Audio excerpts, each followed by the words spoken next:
That they want it, but they don't really want it. I strike with no warning. No, they don't see it coming. I handle my business. Stay the fuck out the way. Yeah, all in my lane. Get the fuck out my space. I'm on a winning streak. I'm on a winning streak. A badass kid.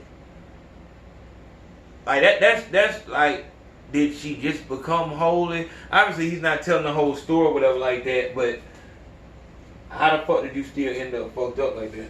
Was she sober by the time you were 17? Was she all clean by that time, or was she still kind of in and out? I mean, she ended up getting clean for. What else I want y'all to notice that may be the most important part of everything, I want you to understand and look at the difference between this interview and the interview he did with Rap Radar. When these motherfuckers do an interview with a white boy, they straighten they shit up. They do it with a nigga and they all, you know what I'm saying? It's just a different energy. And that's exactly what we talking about. This is why the fuck we in this slot, because we've been taught subliminally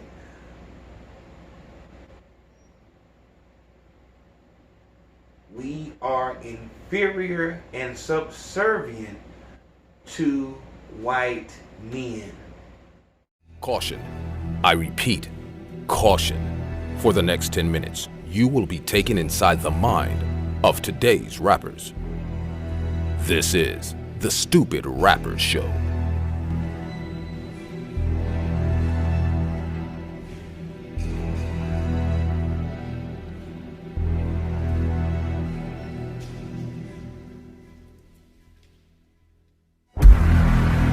Hosted by AYO CONSACO. You know, sometimes the hardest part about doing this shit is understanding that there's an audience that can't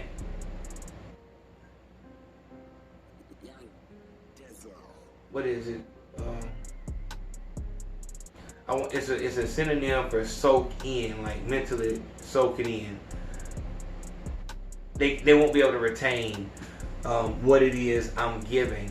I have to get right to the video so you can, but I want to give you what you need before watching this video and understand why I'm doing this video. But like I said, there's an audience that really needs the message but can't focus. They can't focus. They can't understand. They can't see what it is I'm trying to give you before I have to start the video. So it might be, sometimes when I might talk 10 minutes, the video don't even start for 15 minutes.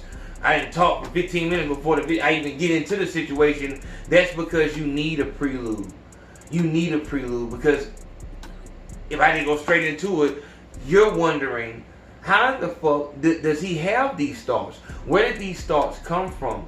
I know what I know already. You don't know what I know. You don't know how I'm coming to these conclusions. You know, back in fucking school, the teacher used to say, show your work. Show your work. Show me how you got X. X plus 3 equals 6. Show me how you got X. So I know that you know what the fuck you're doing. And that's what I'm doing here. This is not the place that you just come for entertainment. You're coming here to learn. If not learn anything, learn how my mind works. That's important to me, that you understand how my mind works. You'll call someone crazy because you don't understand how their mind works, even though they're right about everything, that they know all the answers and shit like that, but you still would call them crazy for some things they do. You would think that the 3 S's is the edict or a mantra of a madman, until it's broke down for you. So for those of you who always say, man, finish out your thoughts, you be touching the surface but you don't go deep as you want, because to even break down a piece of why my thought is the way it is, if I broke down a piece of it, it would take 2 hours. And this is what the Patreon is for, to be honest. I can be more fluent, and those videos are, most videos on the Patreon are an hour or longer. So I just want to give you that. But welcome back to the Stupid Rapper Show. I'm AYO CONSACO, fearless leader of AYO Nation and the Men Too movement. And this, of course, is the Stupid Rapper Show. Today we're looking at Quando Rondo's Vlad TV interview. He went on Vlad, and y'all know I don't watch these videos until y'all get here so we can watch them together. And I felt like this would be a very good example to show how a motherfucker gets in the rap trap, how he's chosen, how he or she is chosen to be a candidate for, you know, not only the rap trap, but to get the full push of the label. They're not any artists that NBA Youngboy, Kodak Black, YNW Melly, just take the list on and on. They're giving you this money. I always give this example of my mother going to the store, seeing all these people in income tax season, spending their money up. Then she asked the man, why can't I get paid like that? Then he asked her, what would you do with the money if they gave it to you? She said, I would save it. He said, well, that's why they don't give it to you. They don't give the artist who is going to do exactly what he said he's gonna do, which is take the money that the fucking enemy gives them and put it into us. Put it into us. Put it into us. You can't have thoughts, ideas like that being brought to real life, because that might give all of us the wrong idea, and we all start doing this, putting this into us. So, you know, kind of wake us up. The next thing you know, you'll have motherfuckers trying to start all fucking, you know, all black league. You'll have black colleges saying free tuition.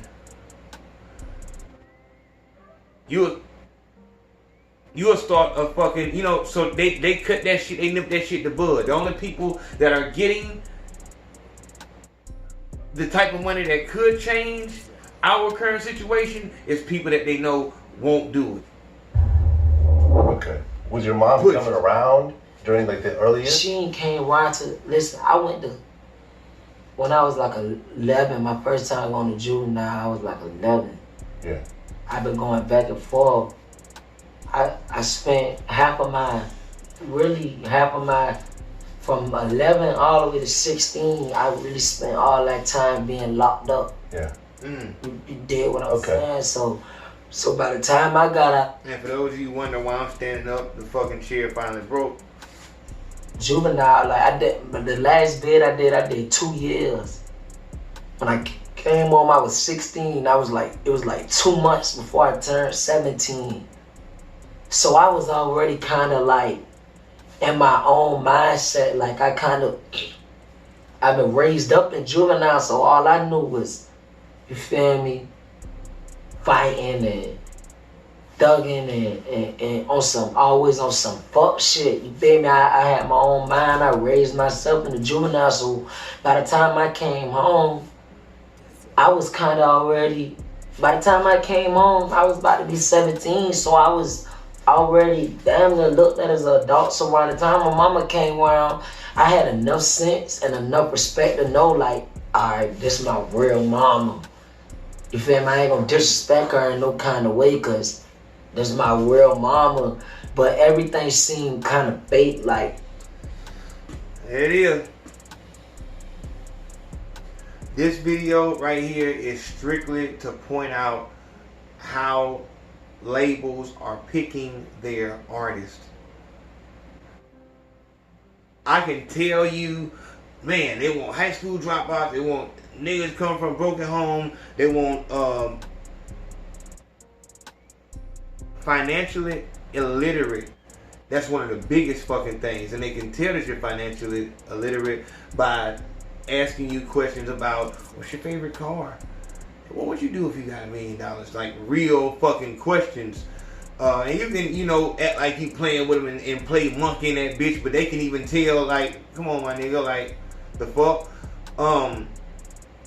They'll have people sitting in the office that you think are all just, you know, A&R engineers and, you know, the CEO label, but they'll have real fucking psychologists in that motherfucking office, making sure that you have the same motherfucking psychologist that you sit in front of, not the one, you know, you go talk with, the one you go talk to, you know, therapists and shit like that, but they're trying to make sure that you have like a tick and you have been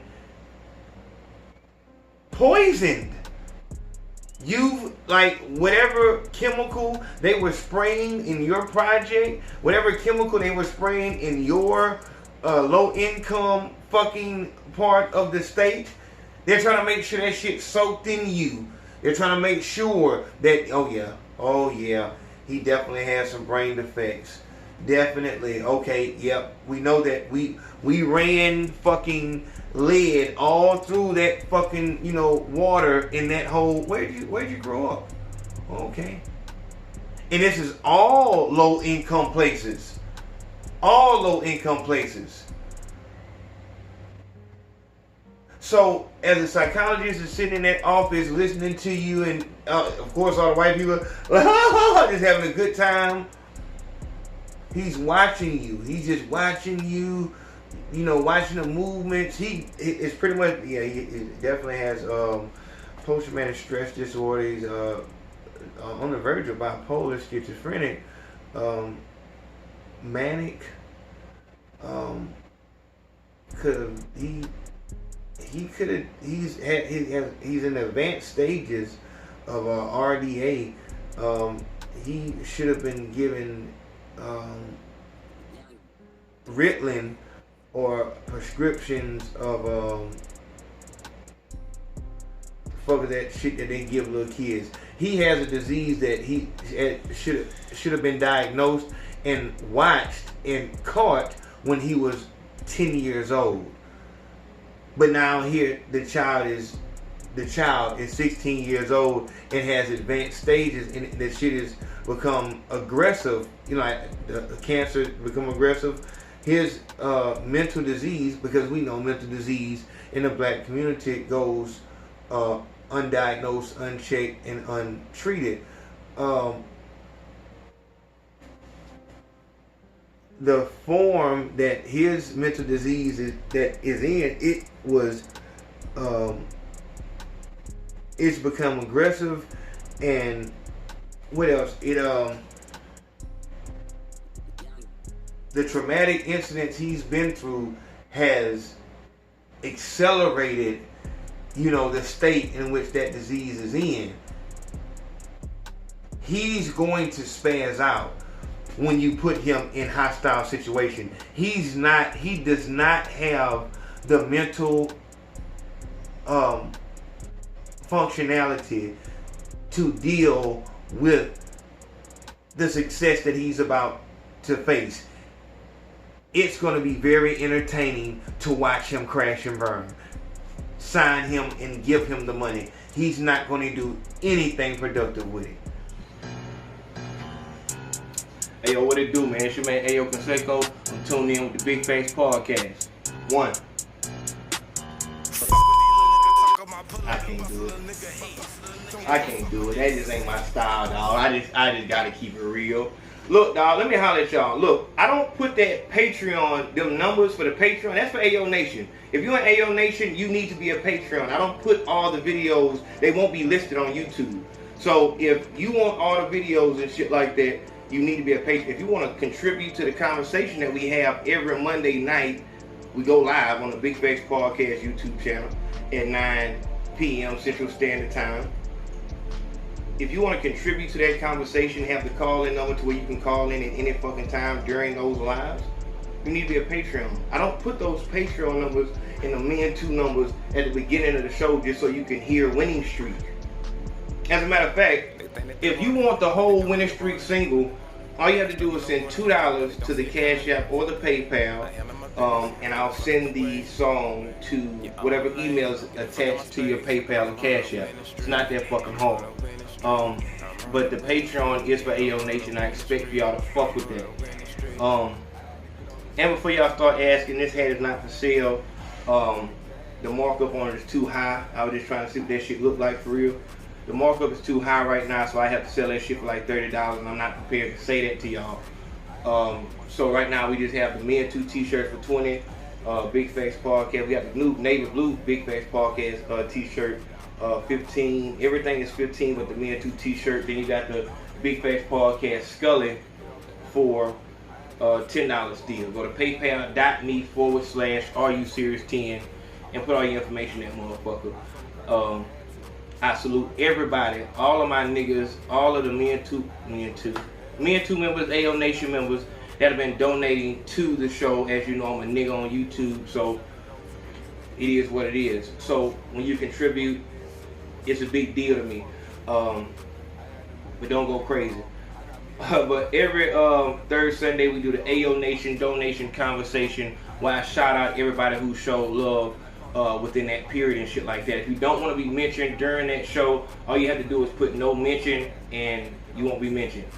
But I really do appreciate everybody who shows love every third Sunday.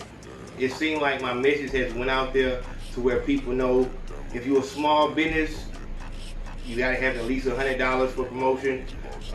If you're an artist, you need to have at least $200 for promotion. Other than that, just leave me alone. I do this shit by myself. But I salute everybody for really giving me my time, giving my space to do what the fuck I'm supposed to be doing. So I salute you. You want to go to work? Let's go to work. That IG sponsorship shit is not doing shit for you, and you know that. So handle your fucking business. Holler at me. Let's get some shit done. I'll see y'all in a minute. Get the shit together, be home. The fact that he was thrown into the world and deserted is going to detach him and enable him from loving or truly connecting with anyone. He is going to, and we can tell by the way he interacts in this room, he looks at any white man, that's very important, any white man, white person, but especially a white man in a suit, as authoritative. White people, in his mind, have been associated with an authoritative role. He understands he is subservient and inferior to white people. Sign him and give him the money. It's going to come back to us. We can run circles around him. You know these niggas, man, shit. Most of these niggas, they just be, you know, they money on watch. Man, I watch everything, bro. I read all my contract word for word. I went on my paperwork myself, bro. You know what I'm saying? That shit ain't hard. That shit ain't hard. But man, shit, niggas be thinking that shit hard. Bro, that shit easy, bro. Shit, I be reading that shit, bro. They said on the lawyer poll read that shit, bro. Look, bro, my lawyer, the lawyer that the label gave me, bro. Shit, bro. I read that shit to him, bro. I'm telling these niggas, bro. These think I'm done, bro. I'm smart, bro. And them white folks will sit up there and smart as a whip. This kid, let me tell you, this kid, smart as a whip. Hey, don't let him fool you. This guy is smart. I told him, hey, Quando, you belong in Harvard, kid. Hey, keep working. He's the next. This guy is on the fire. Oh, he's hotter than a firecracker. He's the fire right here. This guy's the fire.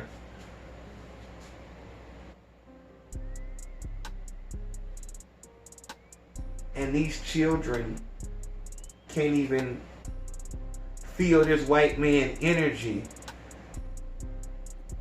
Wonder why this white man, them folk do anything for me over there, bro. I call them folk right now, bro. At them folk, man, I need $10. Man, he'll get this shit to me in cash, bro, right now, bro.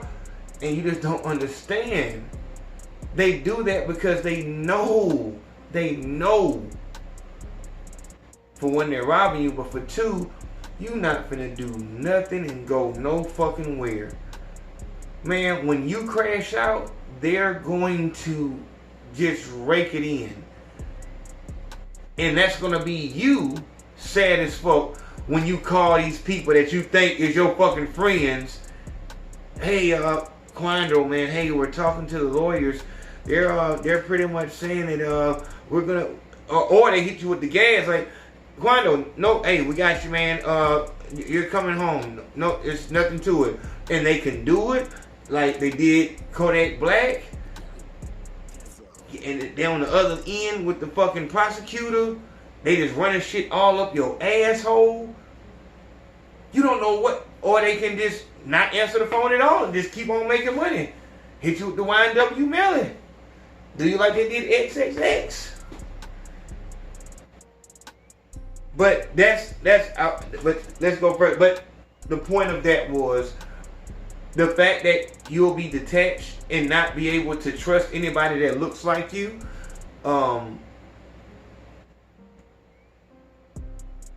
Everybody that looks like you around you is just gonna, they're gonna be taking money. They have no real purpose. And it's crazy because the label, hey man, you got a lot of crabs around you, man. You might need to, hey, just stick with your real ones, man. Stick with your real ones and try to get some of those hangers on. They're riding your coattail, man. So you feel like they giving you good advice because they telling you about the snakes. You're not understanding that they fucking King Cobra. Everybody's robbing you. But they want you to be disconnected from anybody so that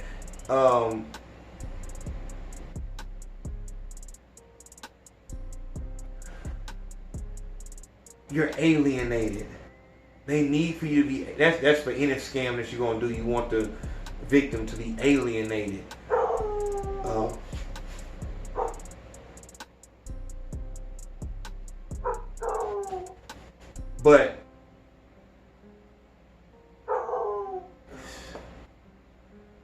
But what I was saying about this was, seeing like lose my fucking train of thought. One of the requirements is that you come from a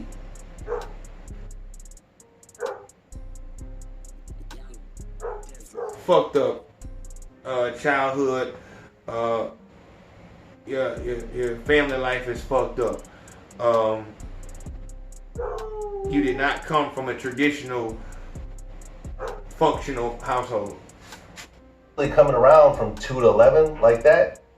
Man, like I say, by the time I was 11, my mama was still on drugs, and I started going to juvenile, so... Okay, I understand. You feel me? Okay. No. But I actually ended up moving with her. Once I got out of juvenile, I still stayed with my adopted mama, and I was toting guns and all type of stuff. You feel me? And my adopted mama, she like the Jesus type, like always went to church. She always prayed, always told us pray, and always prayed for us and stuff. So she was super holy. So any bad spirit, she didn't really want it around her. So she told me, one day she put me out. She was like, shit. She was like, I can't do it no more. You can't come back here. And that's when I started getting the deeper shit. It's crazy though, because here's the thing. You were adopted at birth, or 2 years old, whatever the fuck, and your adopted mother was super holy, super religious. How the fuck did you still end up a badass kid? Like that's like, did she just become holy? Obviously he's not telling the whole story or whatever like that, but how the fuck did you still end up fucked up like that? Was she sober by the time you were 17? Was she all clean by that time, or was she still kind of in and out? I mean, she ended up getting clean for. What else I want y'all to notice that may be the most important part of everything, I want you to understand and look at the difference between this interview and the interview he did with Rap Radar. Realize, because I have people, and I love my AYO Nation family, for the people who said, man, we need to get you to interview more artists and shit like that, and we need to do it in person. I'm like, it ain't really gonna, work like that. And they're like, nah, you need to do the interviews, cause people see them, and that if an artist do an interview with a real nigga, you know what I'm saying, there'll be two real niggas talking. And it's like, firstly, that's not what people want to see, because when two real niggas talking and we don't know each other, like if me and my brother talk, you know what I'm saying, it'll be, maybe a conversation, but I can't ask a real nigga. It's not gonna be entertaining for the people, for me and a real nigga to talk. What has to happen is, it has to be a real nigga and a nigga who don't know about it. That's why the shit with Vice and anybody who push a white boy out there to interview the people, that shit works, because it's like, yeah, I can, because the artist feels more comfortable with me. Motherfucker gonna have his, nigga ain't gonna do me like he did the nigga at Rap Radar, or he might try to do that, because once I get a fucking reputation for being a real nigga and a nigga who will stand up during the interview, if you get retarded, then it's that type of shit. It gets messy. And plus the fact, the most important thing is, when a nigga see a nigga, it's just already, I'm doing this nigga a favor, man. I'm on, you know what I'm saying, I'm down that bitch. Just like a nigga, when a nigga goddamn go and buy some fucking shoes offline, or get a little hat, a $20 hat from let's say from 24 karat black. 24 karat black. Hey, I need another black hat and another gray hat. The fucking dogs ate my shit again, dog. And we can just do the red one again too. If you got a yellow one, do a yellow one too. I've been fucking with 24 karat black for seeing like 2 fucking years. But, and it's live as fuck. Like, niggas ask me about that fucking hat. Like, the niggas, what is it? Live Life Loyalty. Live Life, I can't remember their brand. But, my brother just, cause I can't fit the shit no more. My brother goddamn wore the damn, jacket, some fucking well, and motherfucker was like, nigga, what the fuck, what brand that is? It's live ass fucking designers, niggas, but motherfucker get a 24 karat, nigga spend $20 on a hat. Yeah, he put that shit all on motherfucking, gotta let everybody know, like when a motherfucker, yeah, I'm getting this boom, $20, that type of shit. When a nigga, yeah, I got this chicken, man, I'm finna go and bless the people, man. If I was fucked up, I want them to, I want somebody to bless me, man. You gotta, you know what I'm saying? And, in some ways, you kind of understand it, because it's like, you want to maybe start a wave of people, doing it, you know what I'm saying? But it just come off as disingenuous. Like, nigga, say what the fuck it is. It's like, nigga, and nigga, be about that shit. Like, really be about that shit. Be about it, man. But the point is, look how this nigga, we just look at this channel, the Stupid Rappers channel. Go look at the last Quando Rondo video when he was talking to the motherfucker from Rap Radar, and look how the fuck he doing this one. Look how serious he is. Look how he ain't spatting with Vlad. He not, giving up. Yeah, man, brother, I just be doing my thing, brother. He not fucking high. He high, he on something, but he not thrown off to where he can't. He's sitting there, he really trying to. And that's how the fuck it is. I'm looking at fucking No Jumper. I'm looking at how and I have to come off like this because when you look at these fucking white boys, it looks like these are the people that are getting the respect. There are plenty of niggas, black dudes that are not street. That's all you need is someone who's not street so you can tell them about the streets. They have civilian questions about your life and you can tell them about the streets. That's all you need. It's like a nigga from out of town asking you about your city. Like, you don't want nobody from your city asking you about... No, you need somebody from out of town so you can, embellish and tell your stories with a little bit more swag.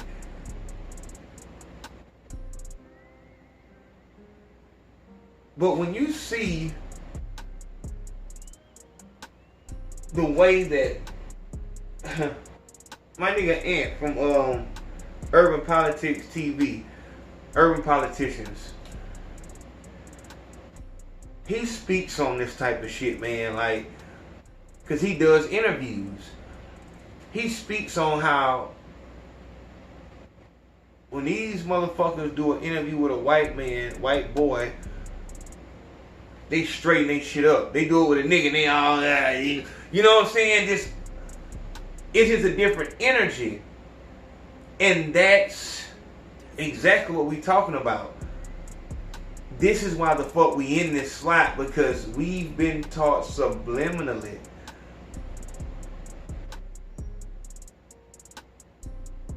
we are inferior and subservient to white men.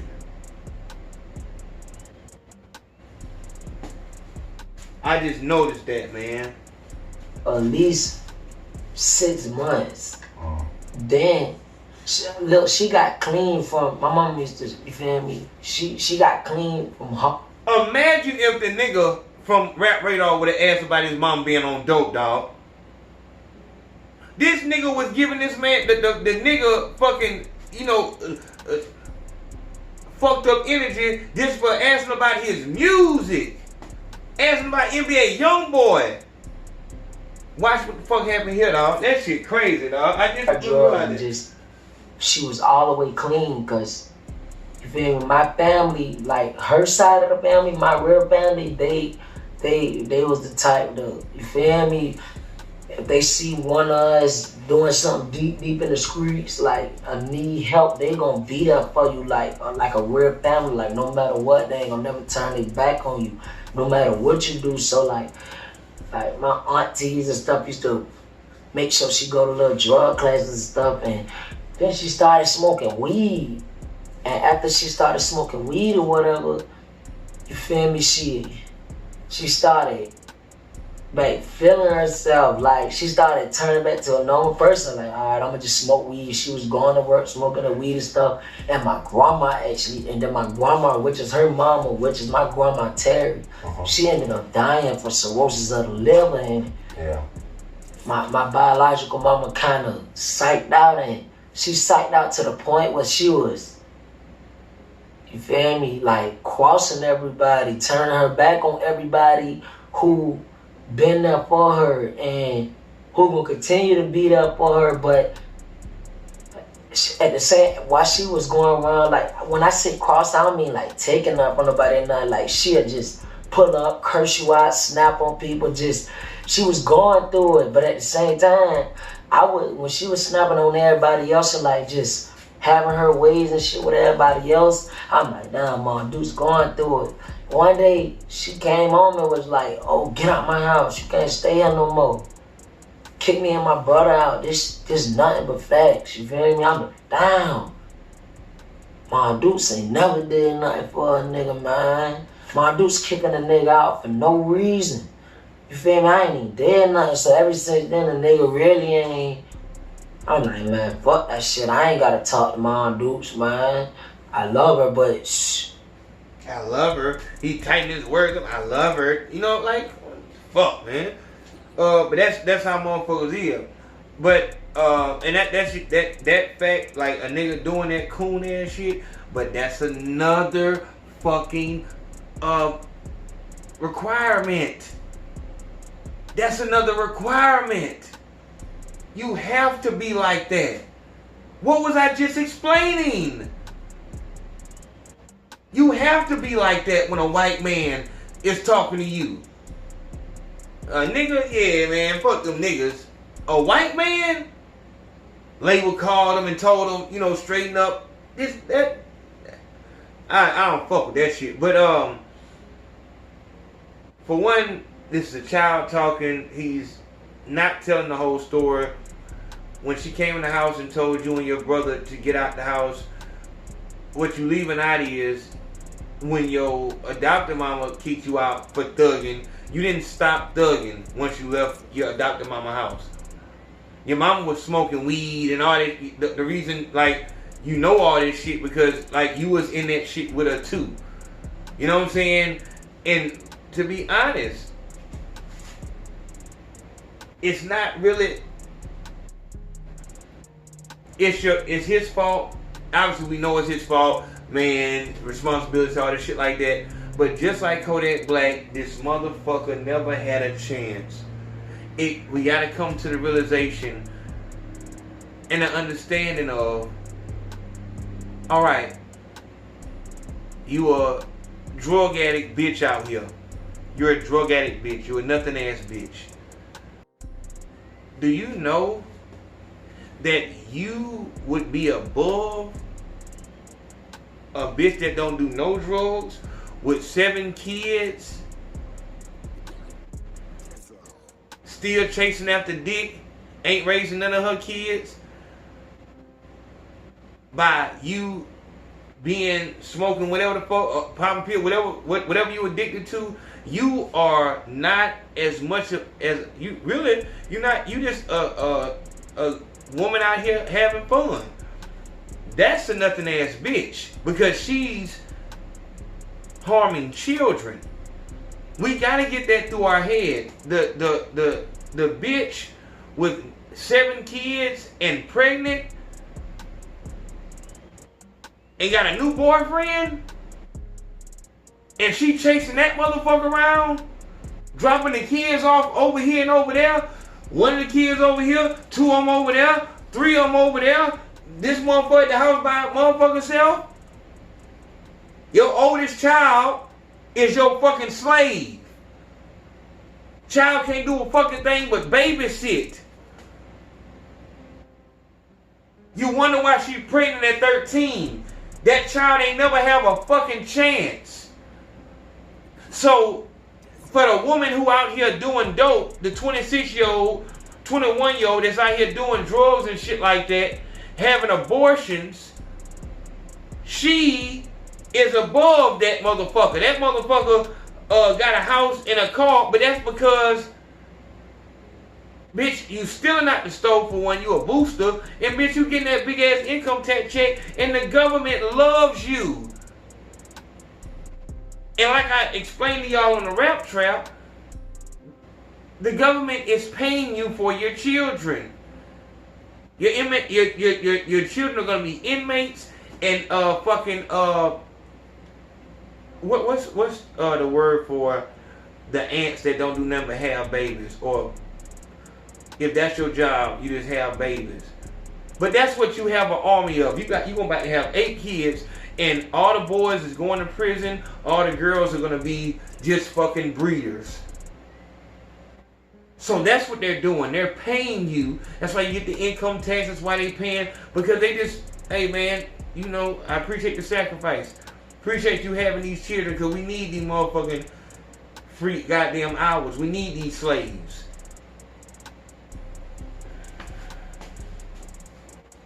Let me make sure I made the point I was supposed to make.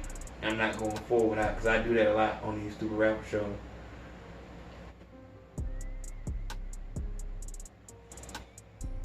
But that's what I wanted to say. I wanted to say that he didn't tell the full truth. Like, she kicked you out because you were doing something. It's a lying ass nigga. But like I said, it's like, my nigga, you never had a chance though, honestly.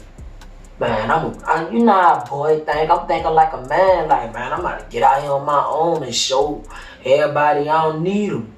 You feel me? So boom, bam. Alright, I still talking to my biological mama.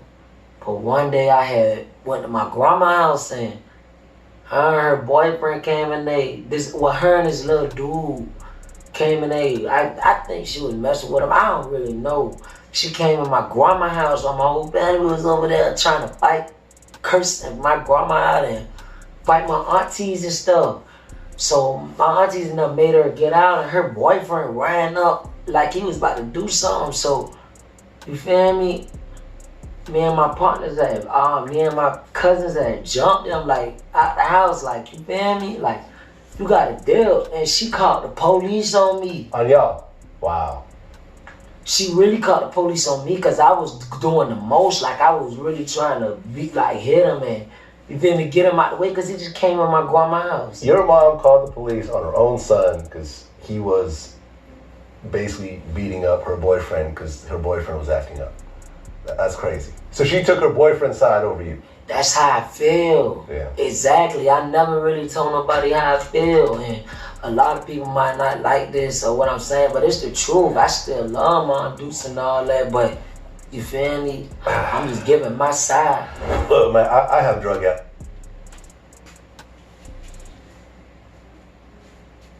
Dog, this shit is so important. This interview is so important. That's why I know I had to do it. If y'all, I don't know what's coming out because this is along the same thing. Mothers and their boyfriends. The battle between the child and the boyfriend for attention is epic. The boyfriend don't even know that the child is battling him for attention. But so often, children despise the boyfriends because of how their mother acts every time she gets another man in the house. The child starts to feel the same way a woman feels. Like she can't, she can't satisfy. She's not enough. I'm not enough to get your attention. I'm invisible to you. What you care about is a man. And the way that you care about these men,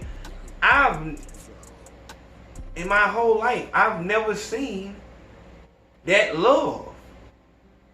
I've never seen it.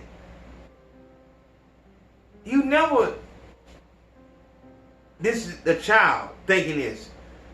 You don't move for me like you move for these dudes, and you don't even know them. I'm your child. Ladies, I want you to understand that this is exactly how your daughters and your sons are thinking and feeling.